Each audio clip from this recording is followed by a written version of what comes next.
perhaps Dragon he skin. has been planning this attack for weeks, perhaps much longer than that. This wasn't something that he woke up on Saturday morning and decided that he wanted to carry out this attack on this gay nightclub in Orlando.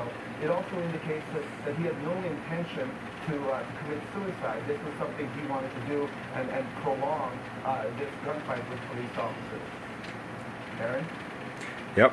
Dragon skin. I mean, Evan, it's pretty stunning here because obviously a big part of the question is about all of this. I'm tired and I feel like shit and I don't want to be on TV, but at least it was weeks, which I believe Evan does not fully square with. She's pregnant again? The family saying it was just, or perhaps it does, but maybe not. They were saying in the past week or so we saw two gay men kissing, and they're saying that's what they think set them off. But it sounds like what you're saying is this particular plan could have gone back before that. yeah, you don't put that shit on TV. And that's what investigators are now looking at. And I should add that the store that he went to try to buy. If you do, you warn people. Declined to sell it to him.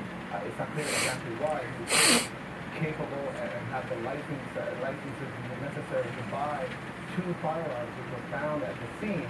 So it's not clear why he was denied this purchase for level 3 body armor. But it does, as you say, go back to what was statement made by the You can make it yourself. He saw the two men kissing in Miami. With Miami, and you go up to your Home Depot or whatever, and they make these sheets of 1-inch ceramic tile, and you overlap them by 3 if you want to stop AK round.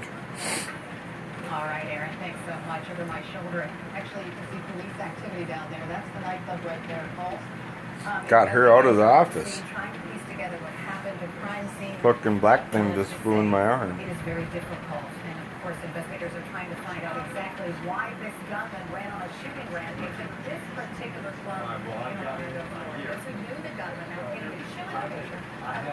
Hey, we're bleeding through. People who live nearby the shooter say he was a quiet man. The shooter's ex-wife says he was abusive and unstable, though. The shooter's father says he didn't see any warning signs. Great job. Great job. No, I went to go to sleep. I went up all fucking day long. Vanessa is on Twitter, and Kendall's on Google Plus. You see that, Kendall?